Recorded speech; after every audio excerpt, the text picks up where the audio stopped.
Road Trippin' fans, homage t-shirts are as ferocious as the dunks or bangouts Richard and Channing throw down from time to time, and their softness can't even be matched. Homage has been turning back the clock with throwback tees for years. From the NBA to the Ultimate Warrior, you know, the tee that LeBron wore on the plane after leading the Cavs to its first title the city had seen in over 50 years. Well, homage tells the stories of triumph, individualism, and hustle, preserving the old school and creating new legacies. Go to homage.com, that's HOMAGE, and pay homage with your favorite tee. Be sure to check out the NBA Jam tees and one exclusively made for me and you. Better yet, 3 other tees designed specific to the Road Trippin' fam you'll want to check out. We're Road Trippin' at homage.com.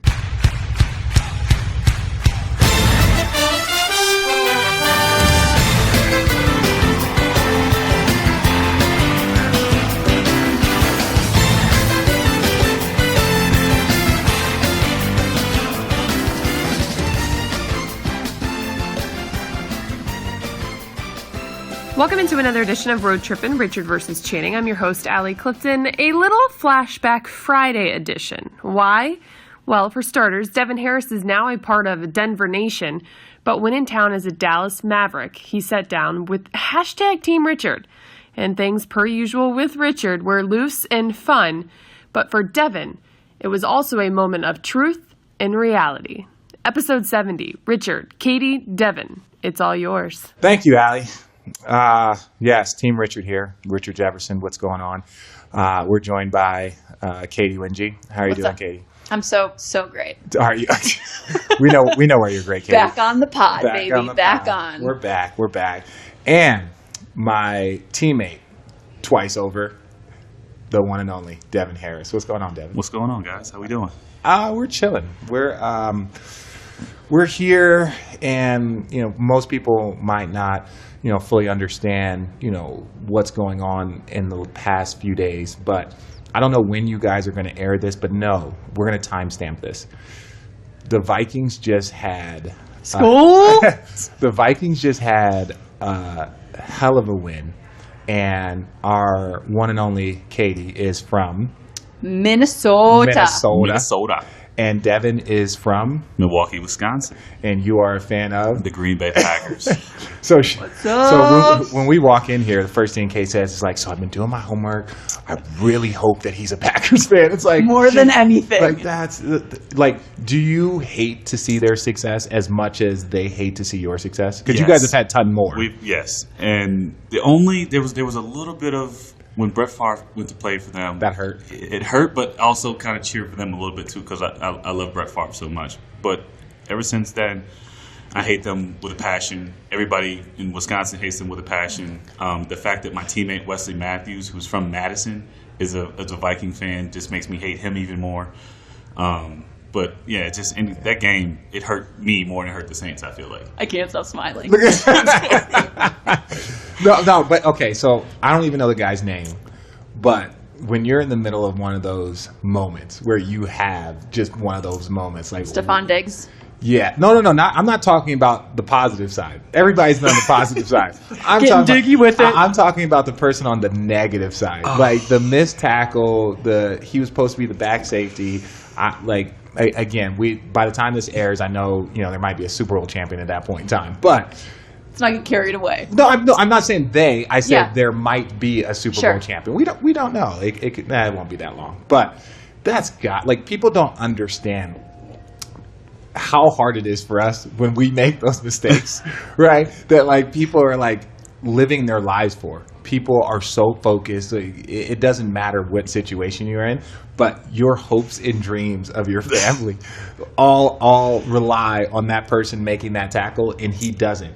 And so everywhere he goes, he has to deal with it. He has to listen to it. He has to explain himself, what he's thinking. He's got to look at his teammates. He's got to say, "I'm sorry," many times. Now in social media too. Oh, they got memes already all going over. out. It's the Prince one of the Prince is blocking him from getting digs. I died. I have not seen the memes because I haven't been on social media that much. But gosh, that's gotta suck. I can't put it into words. I mean, but the thing is, everybody wants to know what he's thinking. I mean, he dives, but like he dives in a way where he's not even close to him. Like, well, it looked like he was trying to avoid. Has he done an interview? Yeah, I think he explained himself after the game. I think he was trying to avoid the penalty. He felt like he would have got there early, so he wasn't trying to. If he was coming full speed, he would have hit him early before the ball got there, and so that would he put was him kind of dive out of the way. And he thought that somebody else or he would go out of bounds or whatever. Yeah, that sucks. Yeah. Well, someone told me that he was supposed to be the back free safety anyway, so his only job is not to make the tackle, but to let him catch the ball, then tackle him.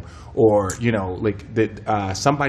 Travis, our video guy, he said the same thing happened the Broncos a couple years back, Broncos-Ravens, where a guy goes up, he's supposed to be the back. Instead of just making the tackle, he goes for the interception, misses the ball, they run in and get a touchdown. See, there's no point in trying to be the hero. Just do your job. It reminds me of Packers Seahawks. Okay. The onside kick. Yeah. The guy was supposed to block the guy, so the guy behind him could catch the ball. He tried to catch the ball and didn't. And we ended up losing that game and losing the chance to go to the Super Bowl. Was he the same person? Like, he made 2 mistakes. I feel like that guy made 2 mistakes that day. I don't want to relive it. I mean, he did make 2 mistakes, right? I do. Let's relive it. No. Tell me, because I remember he had a really bad day. I don't remember what the first mistake was. I remember the first mistake. So we had threw the ball in the middle of the field, and he caught it. And instead of running to get field goal range, he just went down. Yeah. And the 50, and we ended up having to punt and give him the ball back. Well, no, he had another 10 yards to go. Yeah, he could have ran, and we would have been field goal, and the game would have been over. And let me tell you, I can tell you exactly where I was in this game. We were in Memphis. We were at the museum, the Civil Rights Museum. That's funny because today is Martin Luther King Day. And I remember I was sitting there with my teammate J.J. Barrere. The Patriot had already got to the Super Bowl. We were making plans of going to the Super Bowl. As we're going through the museum, and I'm like, we're looking at flights and like. Wait, was I there? I don't know if you were there. I think I was there because I was only in Dallas 1 year, but that's when the whole team, Carlisle, everybody, I was there. And then I just remember walking, and then they were like, "Oh, we got the ball back in the onside kick." I'm like, no. And just so everyone knows, before you go to the MLK Museum is awesome, like how it has everything in his room, but there are no TVs there. So we were getting our updates on our phones, right? We were getting our updates on our phone. And it just we have another big Seahawks fan, Al Whitley, and he was just smile on his face, and the fact that we lost that game, it was just it was heartbreaking. Yeah, those are days. But isn't it funny?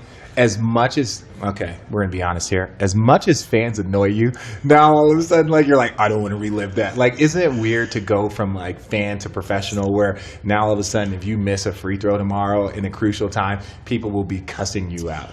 And you're like, people, chill out. It's just a game. Yeah. But you see both sides of it. As a professional, we are harped on when we don't come through in the clutch, and fans get upset with us. But when it's a different sport, it's something that we love. I mean, we harp on the guys just as much. But I think that's what makes it great about professional sports. Well, and the other part about it is for us, and I think basketball players in general, we can't cheer for basketball. No. We grew up loving basketball, having a favorite team. The only basketball that we can really kind of talk shit about is college. Yeah. That's it. And, Arizona being so much better than Wisconsin, that makes really tough. Right now. That makes it really tough. Here we go. The way you started the year off and the way you almost fired your coach. Sean Miller's not going anywhere. He has the Richard Jefferson stamp of approval, right? That means so much. That means so much when you donate half of your life to a gym, So, no, I think Sean is doing a great job. But that's part of it. His down year, if this is a down year where he has a possible number 1 pick, bunch of young guys. They played well. They had a bad stretch. Then they won 8 in a row, including beating Arizona State, which was amazing. They were undefeated and number 2 in the country, and they take them down. So if that's your down year, what are you gonna do? The year's still early, RJ. It's not early. We're in January. They're done in March. Months. That's a lot of games. There's still time for the wheels to come on. Yeah, but that's like saying it's still early for you guys in Dallas. He went there. Hey, we are playing better basketball right now. Are you? You guys are. No, but you guys whipped our tail, so I'm not here to. For us, it's just every game we have is close. Yeah. It's just we have a bunch of young guys that we're trying to teach how to close games. Don't know that feeling. I mean, I think the last, I want to say 15 to 18 games we've had have been 5 or 6 points. Yeah. And it's just you feel it too when a team walks in the building and they kind of like, oh, they've lost 4 in a row, and it's like, no, we're better than that. Right. And then all of a sudden you smack somebody, you guys feel good about yourself, and then you have like a 5-point loss, and you're like, can you relate? Yeah, you're like, damn it. Oh yeah, well, I could definitely relate. Definitely coming in, coach. We won let's say we have a little 3-game winning streak, and then we have a team coming in we're technically supposed to beat. Have lost 4 in a row, and have the feeling like, we're playing good right now. We're scoring the ball well.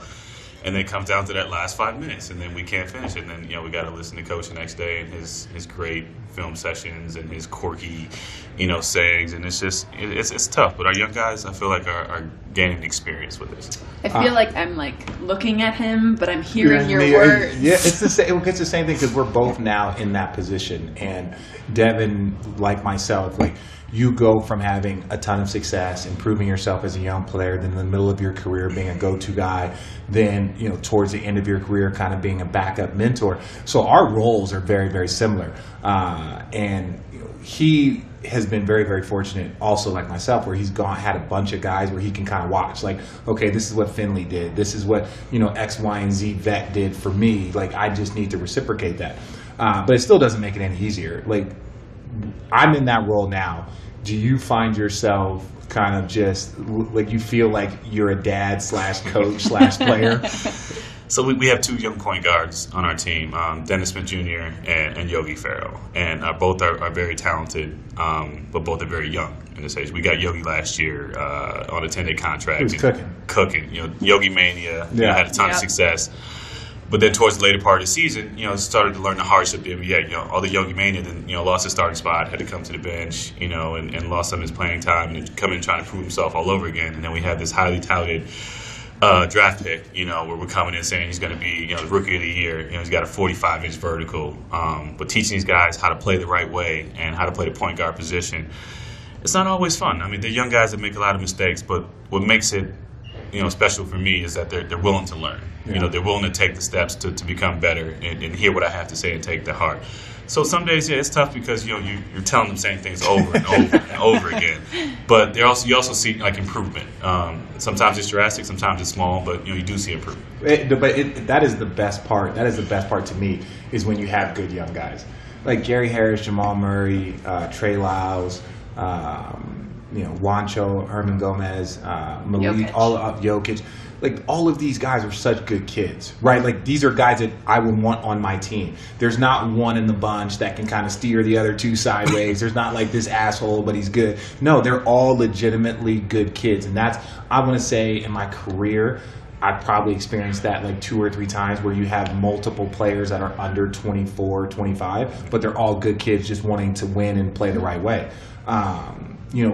One thing that I talked a little bit about with the media today was they asked what's the generation gap in this and that, and I was like, well, You're old. I was like, they all grew up watching me play. But the one thing that I've noticed is that when you have a bunch of young guys, they don't fully understand what it means to compete against each other. We're boys and we all hang out and we go do this and coach is playing you, coach is not playing me. But it's no, you have to understand if it's you versus him.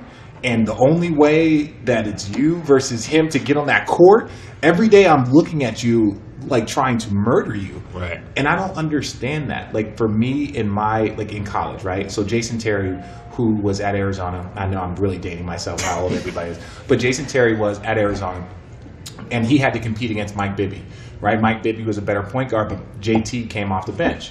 My year, we had Luke Walton, and so me and him, we were roommates. We came in together. I was the starter. He was the 6th man, but he was a 10-year pro. So that means that some days I would go to practice and he would light me up, post me up, do all this stuff, drop these dimes. Coach would be on me. And then I would have to go home with this guy. We'd have to eat our meals with a guy. And then the next day, I would go do the same thing to him because I was pissed off. But it taught me at 17, 18 years old that you can be my best friend. But the minute we get between those lines, if it's between me and it's you, it's definitely going to be me.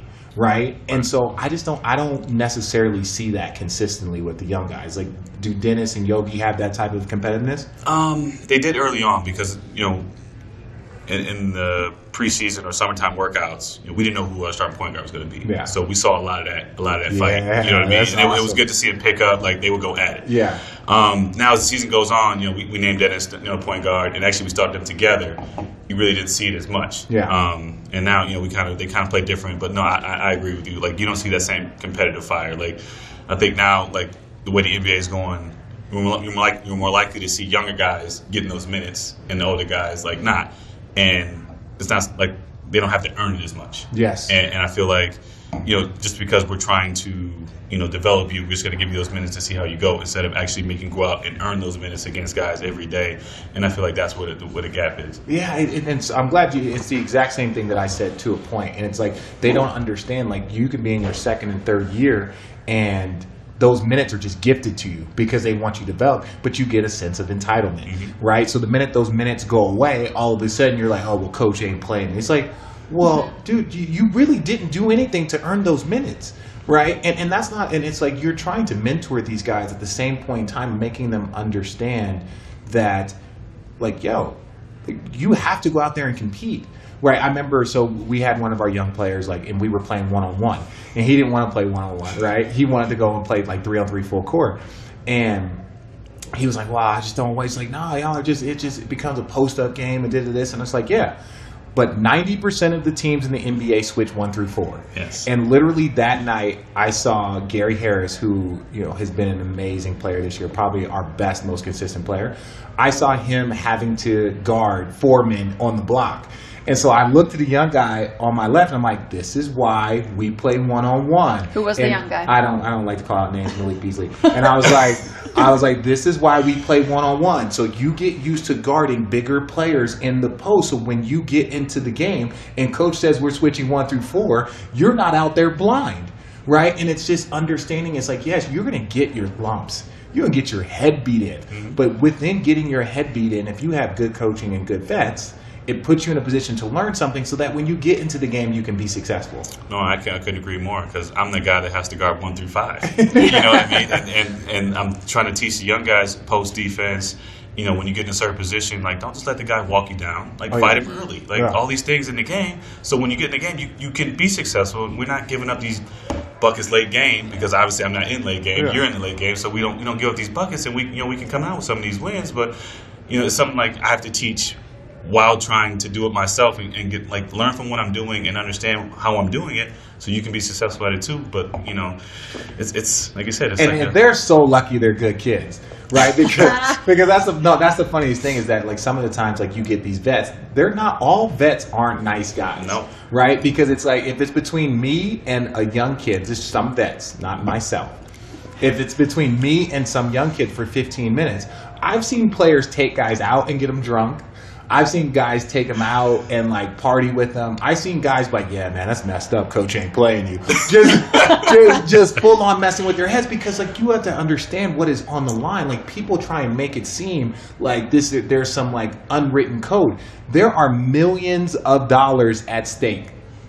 If I don't get a job next year, or if I do get a job next year, that's $2.5 million more that I get to help feed my family over the course of the rest of my life, right? So if I teach this guy too much and I'm too chummy with him, right, and all of a sudden he gets the job and I don't, or if I'm a dick and I can kind of steer him the wrong way and be like, Coach, man, I can't believe this guy keeps doing this type of stuff, right? Like that's the stuff that goes on. So messed up. Yeah, but it's just. You're talking about millions of dollars at stake, and it's not something that people fully understand. So it's that fine line of like... It's that business line of making a business decision. Yeah. Like you said, vets aren't always good vets. Vets are not always nice. They're not always good vets. Well, think about it in just a business perspective, too. Like, not a basketball job and, like, a real-world job. Yeah. I'm sure that it's very similar. When you put that kind of hat on it, it's like... Okay, I kind of get where that is coming from. Yeah. Then trying to move up the corporate ladder. Yeah. In a way. Yeah, and that's what one thing that people see is that you got to have vets on the team because you need guys to understand what it is to compete every day, to go hard every day. But If you had asked me a year ago if I thought that a single condiment could be the topic of an entire podcast, I would have said no. But that was before McDonald's ran a one-day promotional giveaway of Szechuan sauce. I'm Catherine LeClaire, the host of a brand new investigative podcast by Studio at Gizmodo, Onion Labs, and McDonald's called The Sauce. Over this 3-episode series, I try to answer one question. How, on October 7th, 2017, did a shortage of dipping sauce manage to make customers so upset that they rioted at McDonald's locations across the country? The story involves an animated late-night TV show, a legendary EDM star, a car that was traded for a single cup of sauce, a well-intentioned corporate PR team, and a bunch of other crazy details I won't get into now. To hear more, download The Sauce through Apple Podcasts on February 22nd. Go ahead. I'm curious because both of you now have mentioned that there's not a lack of competitiveness, but this younger generation does not have that same competitive fire. Like, why do you think that is? What's changed? What's shifted in the NBA? You want? I got lots of opinions. That's why I got podcasts. So you go ahead. I don't know if it starts early on. I know we talk about the AU circuit a lot, and the brand of basketball that's coming up. And like I said, I think the NBA just value more draft picks now. I mean, you see a lot of the 14, 15 spots are more like two-way players now, as opposed to 14, 15-year vets. And it's less vets on the team, and like you said, they care more about developing young players. And a lot of these teams aren't really competitive, so they're all in. I'm gonna say a lot of teams are in rebuilding phases, and they're building for the future. And I feel like when they build for the future, obviously winning is not as high up on the list as it should be. Yeah, no, I agree. I think a lot of it started when we were still in college. I think it might have changed right around your year. There wasn't the one and done thing, right? If you went to college, you went to college because you wanted to go. Like, I played in college 3 years and have played 17 years in the NBA. Don't tell me that you don't want to go to college for more than 1 year because it'll devalue you and your class. No, you go to college because you learn how to play. You go to college because you know how to play in a big game. You know to tell, when you're a junior, you can tell a freshman, like, yo, when we go to Oregon, it's going to be tough. Make sure you get your rest. Make sure you're locked in. So you have these experiences. You get these kids now that go to school for 1 year. They go to halfway decent schools. They average 25. They show up on a place. They're the 5th pick. And they haven't done shit. And it's like, part of the reason why I was so blessed and so fortunate, even my first 2 years with the Nets, and we went to the finals, but I had just come off of 3 years in college. Jason Collins,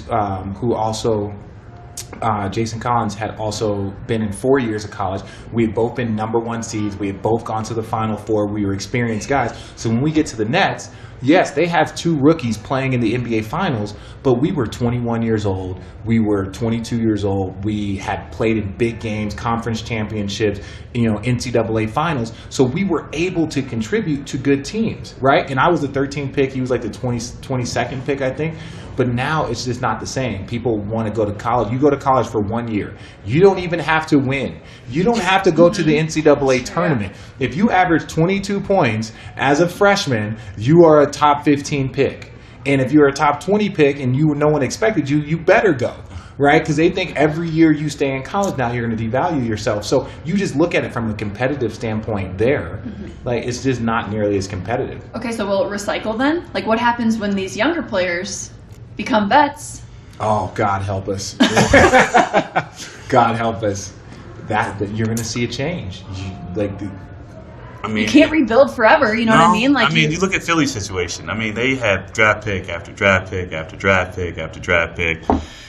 And, series of losing seasons. And just now they're starting to get some vets in, so you're starting to see a little bit of change and then winning some games now. But, you go there as a young player, you don't know who's teaching you. Who's teaching you? Exactly. We got Nerlens last year in a trade, and just the habits that he had coming over, like, he didn't know the proper things to do. So we're trying to teach this guy as a 3-year player who's supposed to have some kind of knowledge of what to do, how to work, and it was tough because he had nobody to teach him the right way to do things. Yeah. It's so funny, and that's not to knock young players. It's not their fault.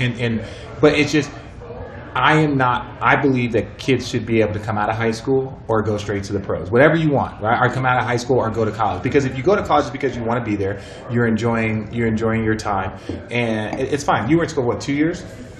Three.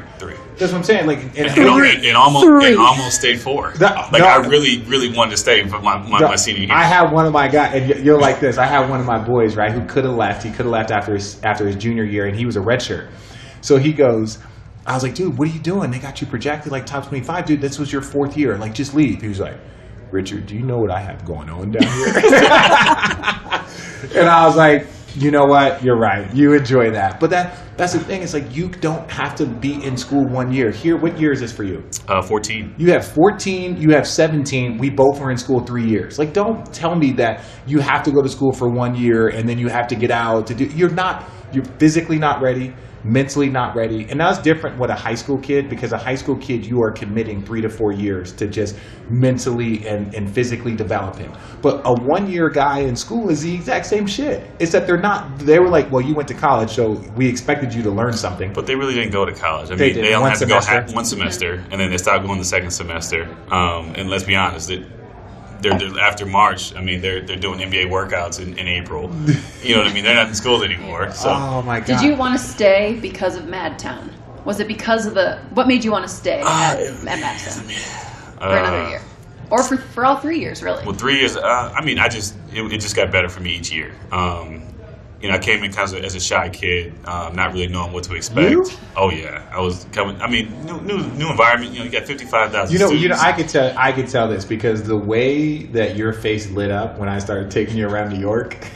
No doubt. And it's just like every year I got a little bit more acclimated. Making more friends, and then after my junior year, like. I was like the man on campus, coming back to a team that we were going to be a really, really good team. I think they didn't make an Elite 8 without me. I believe it. Hey, we would have went to Final Four. I was still there. And just, I had some roommates that were great, and I was really looking forward to my senior year. But, my mom looked at me, she's like, you going to be the 5th pick? You top 5 pick? You're going. Whether you want to or not, you're going. A top 5 pick is a tough one to pass up. A top 5, but the good thing about it, and I used to tell like our former GMs like Ed Stefanski, Rod Thorne, because we were with the Nets, we were always like my 6 years there. We never had maybe 1 year we had a pick in the lottery.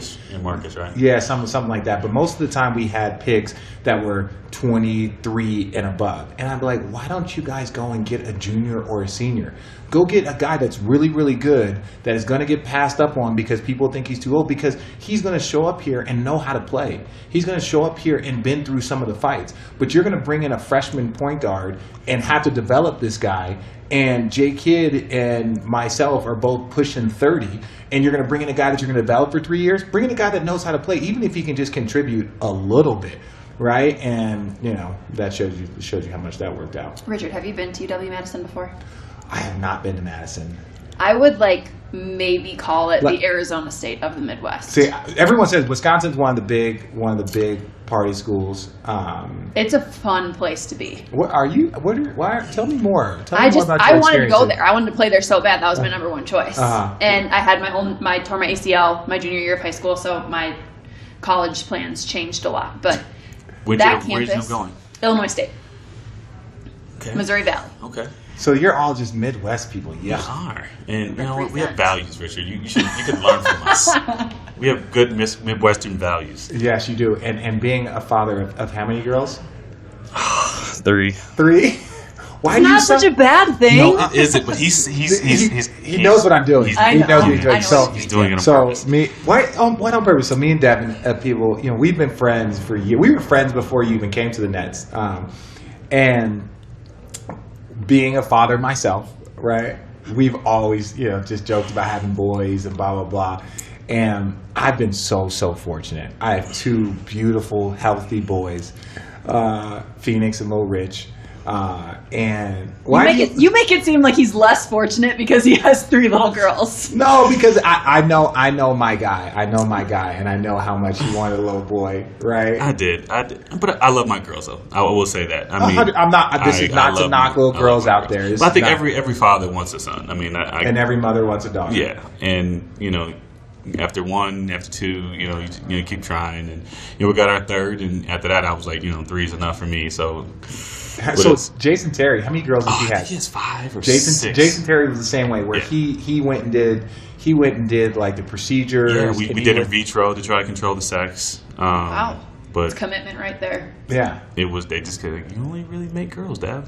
That's on you too. It's on me. It's 100. It's not about what you want. No, it's all on you. All on me. And so you guys did in vitro. So we on the went, third. Yeah. On the third one. Mm-hmm. So when we went to dinner in Dallas, and your wife was like, "You don't understand how hard this shit is, right?"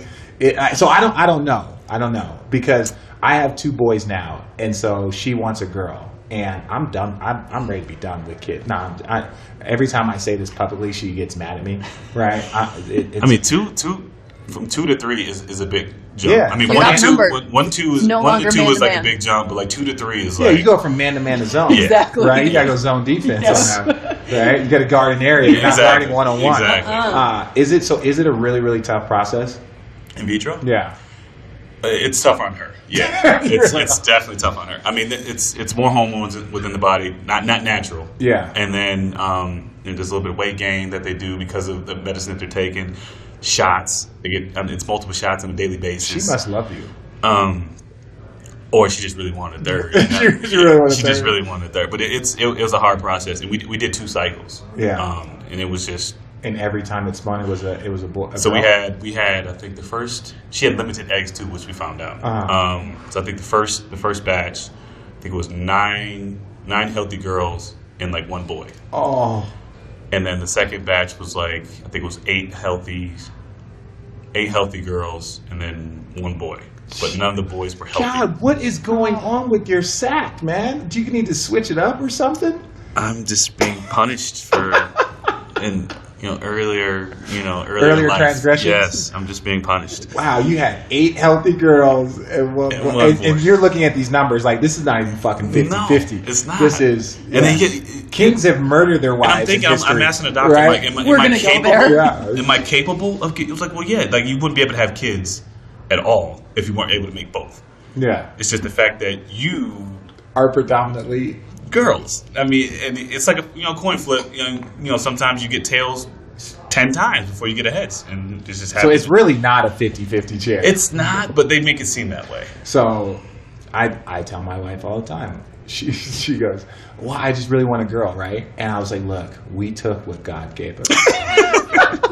Sounds so much like you. I can't. No, it's true. Because so she wants a girl, right? And she, her relationship with her mother wasn't great. So like she really wants to have like that relationship. My relationship with my father, I had an amazing stepdad, John. Shout out. We actually named my second son like has his first name. Mm-hmm. It's like that's my guy. Raised me since I was like 7 years old. Like that's my dad. And so I didn't have a great relationship until later in life with Big Richard. And so you're junior. Yeah. And there's a junior now. Junior. Wow. Yeah, Vic Damone, junior.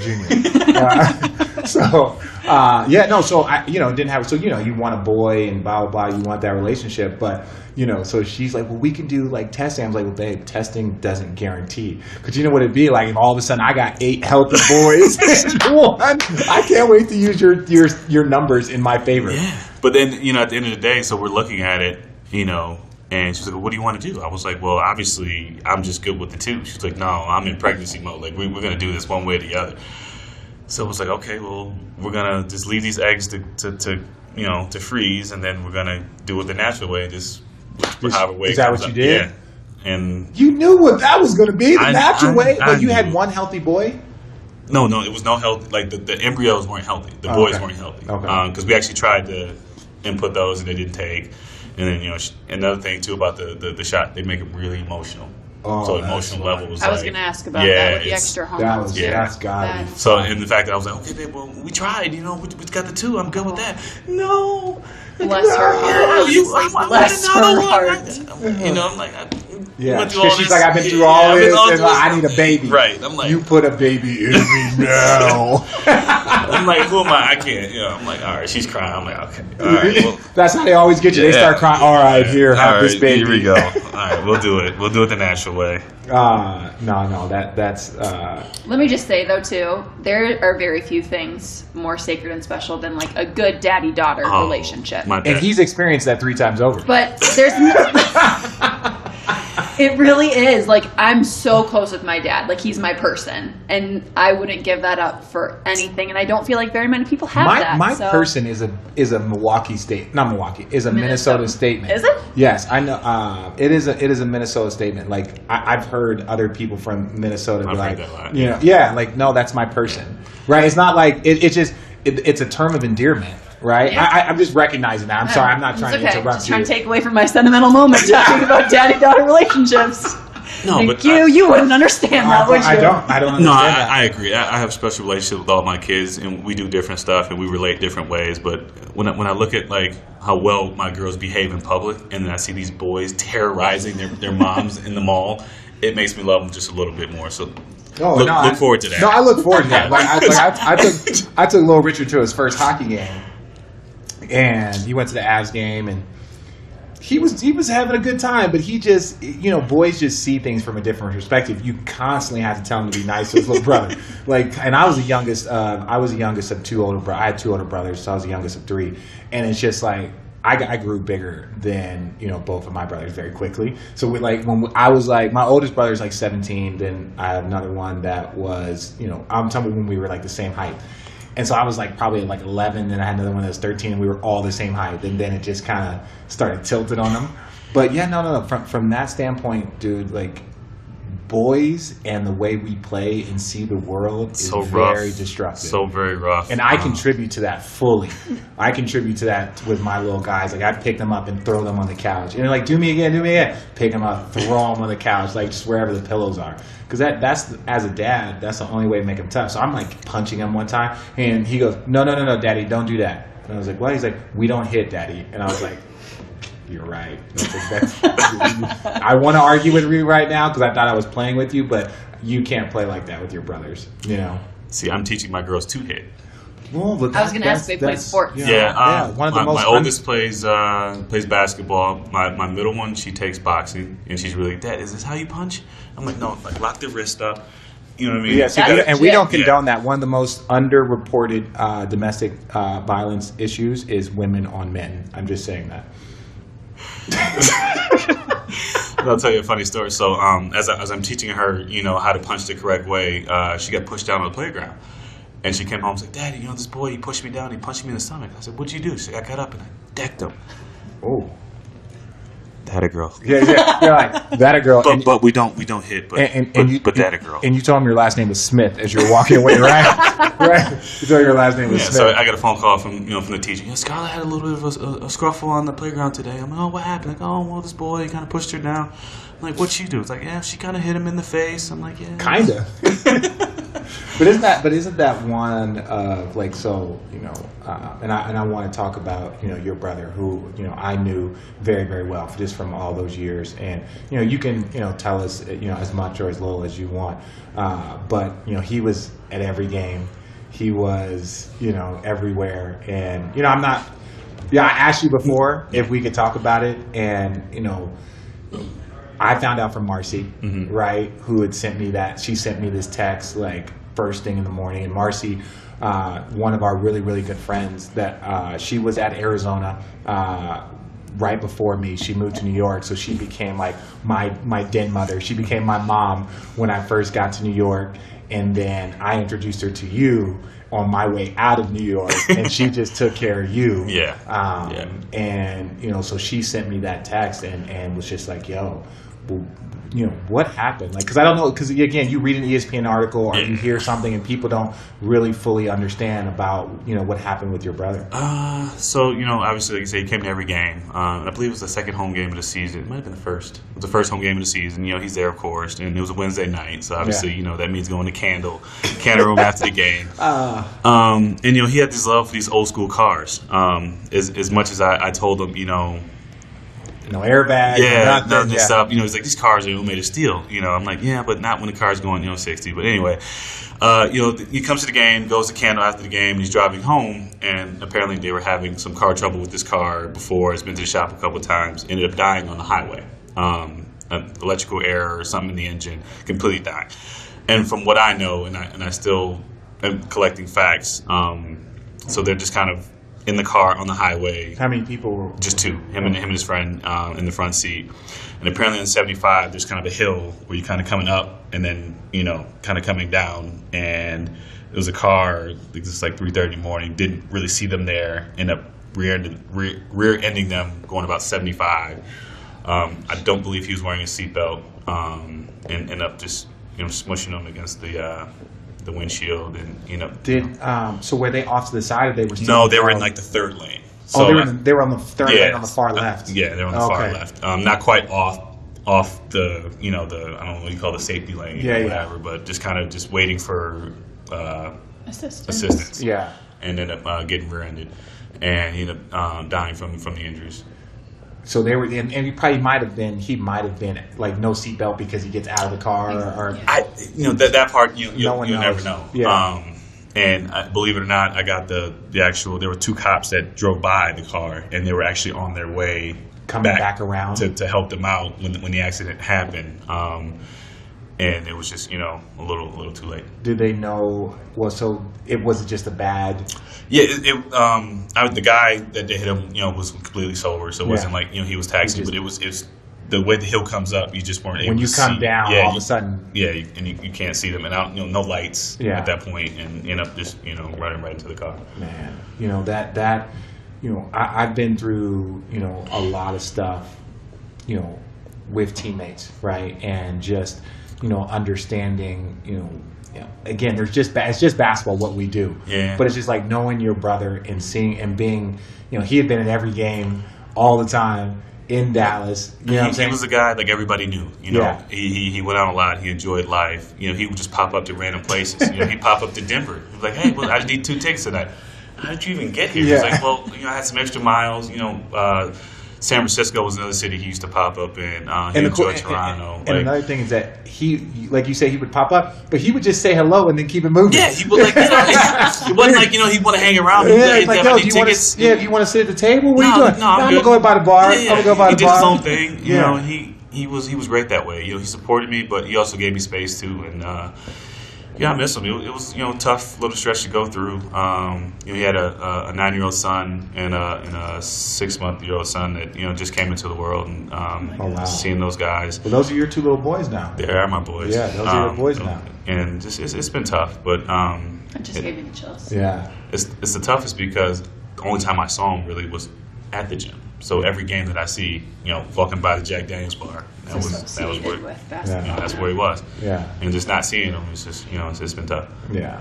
Go ahead. You talk about, or you have talked about, just when it becomes bigger than basketball, how great this league is. It's coming together and this band of brothers. How much has that helped you? I can't imagine how many people reach out to you. Yeah, I mean, I'll first say my owner, coming to the hospital, Mark. Sitting with me when we got the news from the doctor saying that he there was no coming back for him, and him being there with me through that time was he didn't have to do that. And then teammates showing up at the hospital showing their support, coaches, and then the text that I got from everybody, guys that I played with, guys that I haven't played with. And it's all that fraternity of everybody kind of, you don't know everybody, but you know everybody. Mm-hmm. And in that situation, that helps you get over a lot of things that you're dealing with, knowing that you have that kind of support. Yeah.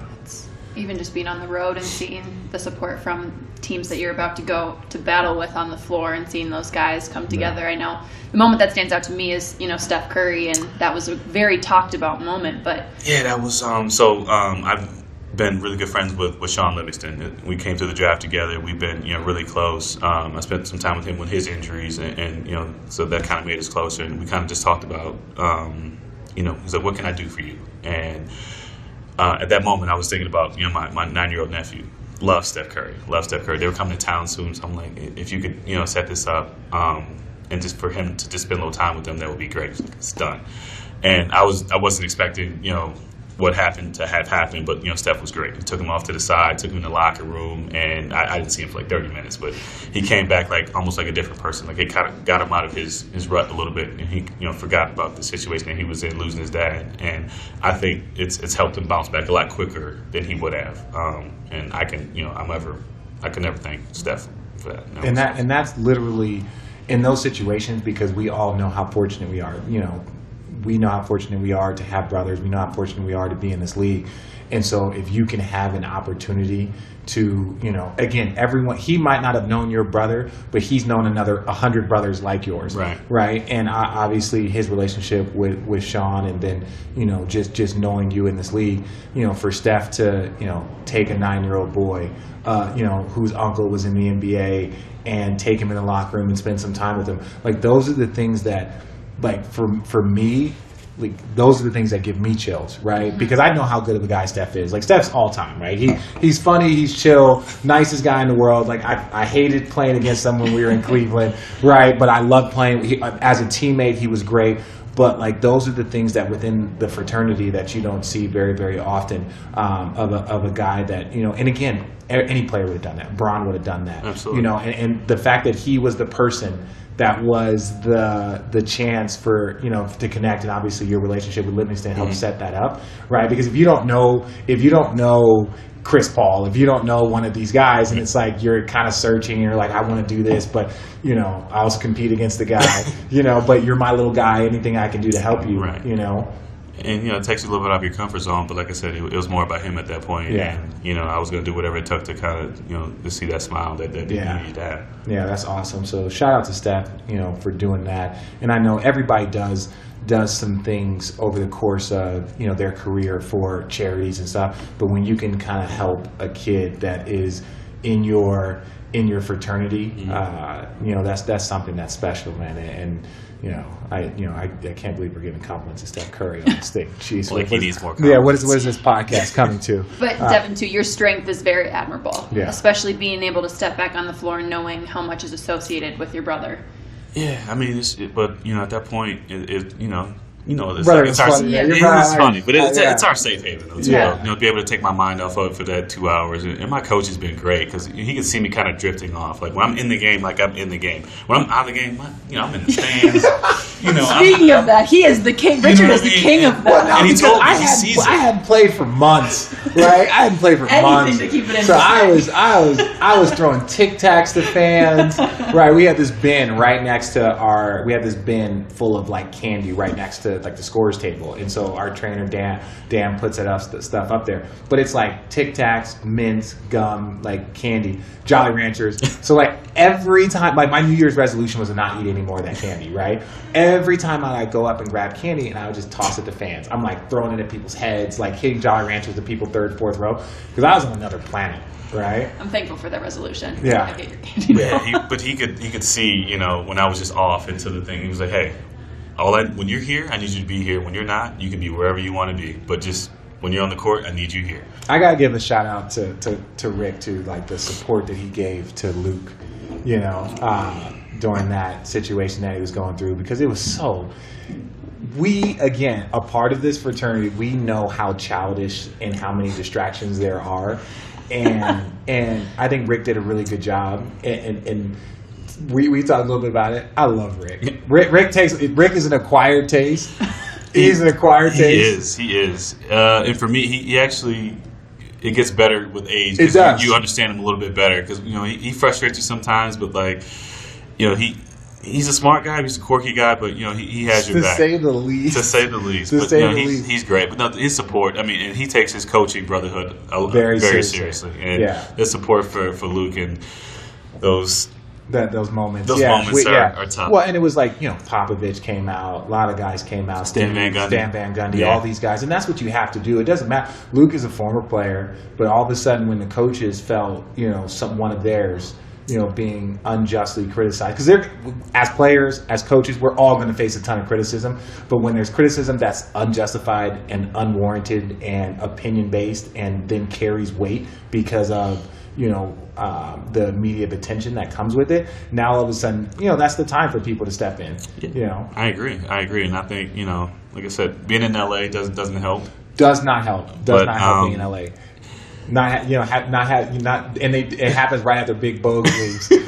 What if Big Bogut, Andrew Bogut, who is one of the more outspoken guys, a great NBA guy too. He's one of those vets that you need in your locker room. Absolutely, I think everybody needs an Andrew Bogut. Everybody needs an Andrew Bogut because he is one of those guys that it doesn't matter who it is, media, training staff, coaches. He'll say what is on his mind. So for that to kind of coincide with him being released, that was a tough one. Yeah, I think they dodged a bullet with that one. They definitely dodged a bullet because there would have been as much as there were quotes, on one end, there would have definitely been quotes in that locker room just from and I say this in a very respectful way because he is definitely a 7-foot alpha, right? definitely mentally he is a 7-foot alpha. Like he will tell you what's on his mind and very opinionated as well. Very opinionated in the right way. But how do you guys think that Kobe would be handling the whole LA situation? What do you mean, like as a coach in this situation? As a player. He was still playing with the Lakers. Right now? Oh, no. I think things would have been a lot different. A lot different. I don't think this the media and the circus around it would be happening a different way. Yeah, you don't. Kobe, to his credit, good and bad. Mm-hmm. When Kobe was in that franchise, it was about Kobe. Yeah. Right. Anything that was sideways it was about Kobe. Paul Pierce talked about how he doesn't want anybody else at his he doesn't want jersey retirement. He doesn't want a tribute video to Isaiah Thomas because that's about him. Where that was kind of like the whole season for the Lakers when it was Kobe, or just in general. Like when it was there, it was Kobe. I heard a story, and I don't know if it was true. I'm gonna say it's true, right? That after Shaq got traded, right, they were playing. I think Miami might have been playing the Clippers, like the next night. So Shaq comes to the Laker game, right? Sits courtside, and all of a sudden they show him on the big screen. They do the Superman. They play the Superman song, and the crowd gives Shaq a standing ovation. And then Shaq waves and leaves. They said Kobe was so hot. He was so hot in that moment, right? Because it was just look, he was no longer there. He didn't want to be Shaq's sidekick. He got tired of being a Robin. And all of a sudden, and Shaq knew what he was doing. Oh, he knew. I think he knew that if he came and sat courtside for 2 minutes, they were going to put him on the camera, and he was going to get a standing O. And they played the Superman song too, which is hey. So I just, one of my boys was like, yo, Kobe was so hot. He's like, the first thing we did was look over at Kobe to see how he was going to react, and he was fuming, right? Oh, no, it was just, it's a different monster when you're in LA, and you have to accept that, and you understand that.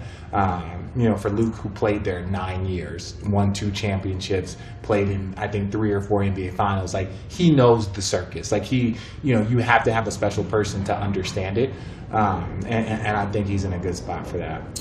And to go back to Kobe, when he says all about Kobe, I think a tribute to him, he made it that way because he knew he could handle it. 100%. You know what I mean? Whether it was good, bad, or ugly, when they were winning 19 games or when they were winning championships, he could handle it either way, with the media, with the fans, and I think that's what made him, part of great.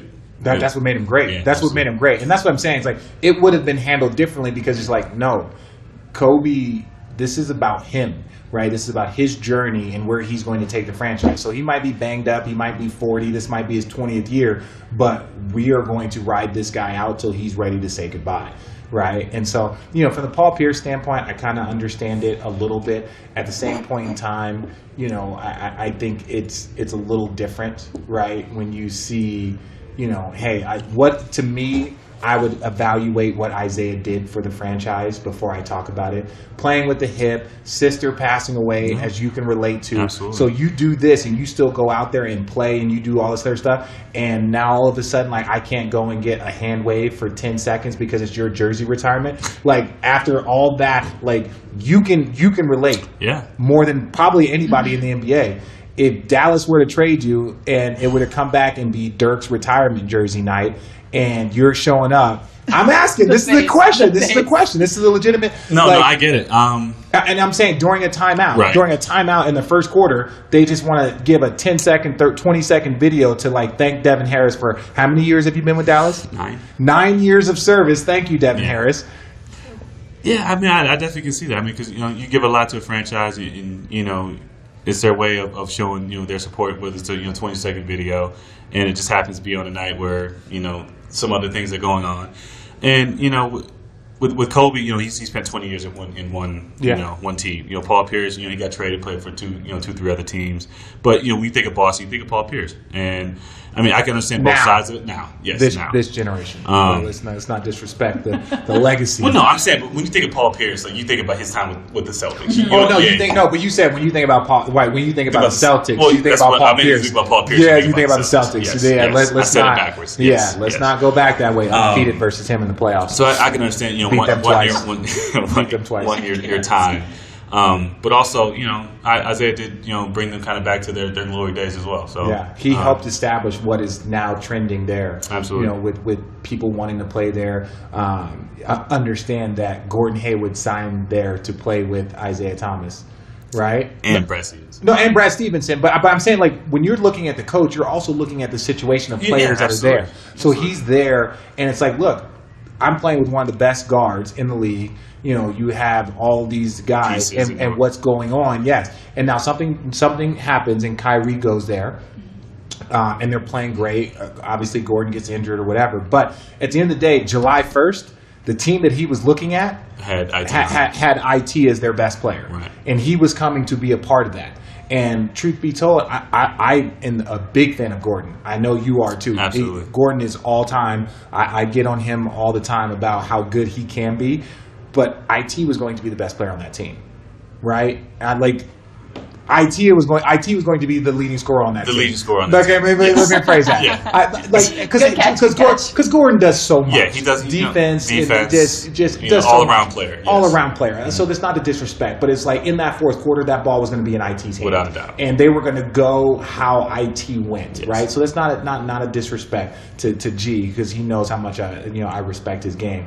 But that's what I'm saying. He helped bring that franchise to where they were. He helped carry them to the spot of, we are a great team with a ton of picks because of Danny Ainge. Mm-hmm. So what Danny Ainge did. So it was again, I don't ever speak for anybody, but that beef between him and Danny, and it's just there was an emotional aspect that Isaiah brought to the game. Absolutely. And I felt a little bit, when the first time I got traded, I mean, I think it's, when you're in the spot where you want to be and you're looking at the success that you're having, and then, you get sent somewhere else, it's tough. I mean, I can understand that. Oh, yeah. We both did that. but you going from Dallas to New Jersey. But if the writing was on the wall because J. Kidd basically forced us. No, but to go through that media circus for 3 months? Yeah. But I agree, but for me, I went from fucking Jersey to Milwaukee. Shoot me. He's from Milwaukee. How are you gonna? And he knows. That's why I was like, shoot me. He sent me a text because we were playing on this. We were both on the Nets, and he sent me a text, and he was like, "It's gonna be okay, man." and the truth be told, and this is how much of a dick he is. Right, so he's an all-star the next year, right? Him and Vince are all-star. They were balling, right? Played 20, he averaged 20-something games. They played really great. They had a great start, whatever. And so he's an all-star, and I was like, man, that's such bullshit. He's like, yeah, but if you still be here, I probably wouldn't be an all-star. I'm like, thanks, dickhead. Thanks. You demanded you demanded assists from me, not scoring. I told you that the second all-time leading assist guy in the NBA was J. Kidd, and he had more assists to me than anybody else. Yes. So if you wanted assist, I'm your guy. And I think I came with the next game and had 19 assists. I'm trying. Who's your... I'm telling you, because I don't dribble. If you throw me the ball, it's going up or to the hoop. No, but that's not going to get me to the All-Star game. You got to the All-Star game. By scoring. You did. You got to the All-Star game, you and Vince, and then the next year... Oof. Yeah. I still tell Rothorn that. So Rothorn after, again, we're taking NBA fans back, but Rothorn texts me after he trades me. So I get traded for Bobby Simmons and Yi Jiaoyin, right? Guys that I've played more since then than both of them. And he's like, man, Rich, because you had Brooke. You had Brooke as a rookie. He's like, man, Rich, if we would have kept you, we probably would have made the playoffs. It's like, thanks, dickhead. Yeah, hindsight's real 2020 when I'm sitting here freezing my butt off in this nor'easter in Milwaukee. Hey, Milwaukee is great in the summertime. So is Minnesota. Minnesota. No, Minnesota is not great during the summertime. Every place is great during the summertime except but the Sahara. It's really great. I mean, we have the lakes. We have a lot of good stuff in the summertime. Good things happen. Upper Midwest. If you would have stuck around, you'd know. No, and I agree. It's just weird that your summertime lasts 6 weeks. That's the weird part. We can't help that. We can't help that. When it's snowing, when it's snowing in April. No, it's what? 3 months. June, July, August. That's right. 2 against 1. That's right. That's right. Okay. Who's got worse weather, Milwaukee or Minnesota? Minnesota for sure. Well, you can't say this one city in Wisconsin and then say the entire state of Minnesota. No, I don't. Milwaukee is on the lake, like on the a Great Lake, very large. I'm familiar. So the wind off the lake, very cold. It's like Chicago. Milwaukee's colder than Cleveland. Milwaukee's colder than Cleveland. Yes, it is. I've been there 2 years. But the fact that Minnesota has underground tunnels. They're above ground, the Skyway. Okay. Yes. I agree. I know, but I think that Minneapolis can be better than Milwaukee at times. No, Minneapolis got more stuff going on. Oh yeah, weather-wise. Milwaukee weather-wise. Weather-wise, Milwaukee wins. Okay, I tried. Stuff to do. Oh, Minneapolis wins 1,000. Milwaukee has grown a lot, though. I will say we're building up, bro. Oh, don't build up me. Cleveland's building up. That place. Well, that thank place. you, LeBron. Yeah. No, I agree. Because when LeBron wasn't there, that place was a ghost town. No, I agree. I don't disagree with you. So thank you, LeBron, for that. Yeah. Well, first of all, thank the Cavs and the Indians. Thank the Cavs and the Indians. No. I said when he first came back, yeah. But I'm saying the Indians go to the World Series. They win 22 in a row. But that was after LeBron came back. But that had nothing to do with the Indians. It all comes together. It all comes full circle. All right. Well, speaking of full circle, man, I appreciate you, man, coming on and telling your story about your brother and your journey to try and get boys. But as much as I joke with you, right? Like, life is so weird, life is so strange, and your brother had just had a boy. Mm-hmm. You know what I'm saying? He had a 9-year-old son. So like, you have 2 boys now that is your responsibility to help raise. That I do. And that's there's always you got to try and find things that can give you that kind of focus, and I don't want to say it perfect because you have 3 beautiful girls, but you do have 2 boys now. I do. I do. I don't know of a better person, to give you a compliment, because I know how much you wanted to go to some boy baseball games. I know how much you wanted to go to. I still go. I just take my girls. You know what I mean? Like, look, they're not watching the game. They're not watching the game. But that's the thing, and so I know that's a special thing for you. So I applaud you again for the way you handled things, because you were truly a professional when it came to trying to get back to the court and trying to do that. Again, I saw with Channing Frye losing both of his parents in like a 6-week span, mm-hmm. right? Just like, hey, I just need to get back to basketball. Let me play this basketball. Don't check on me every 15 minutes. There's going to be some days I'm grumpy and I just don't want to fuck with anybody. Yeah. But more times than not, this is my sanctuary. So thank you for coming on and telling your story. I have one more question. You tell him, Katie. I have to ask this because you played for Bo Ryan. Do you or do you not think he looks like the Grinch? Be honest now. Bo has some similarities to the Grinch, yes. Especially when he gets angry and the wrinkles come in his forehead, for sure. Was this known to you when you were in school, or was this something that is No, I think when you don't see it as much when he's in your face every day, but when you... But that's when the wrinkles are in full force, when he's in your face. I know, but you're not really looking at him when he's yelling at you. He's kind of like, yeah, coach, I got it. But as you remove it and you see him on TV, you're like, oh, that's what they're talking about. Especially around the holiday season. And then when he turns really red when he yells, absolutely, yeah. Sorry, coach, still love you. You're a mean one, Mr. Wrench. All right, well, for Richard Jefferson, Katie Wingy, and our guest Devin Harris, say goodbye, Devin. Bye, guys. Thanks for having me. All right, talk to you guys later.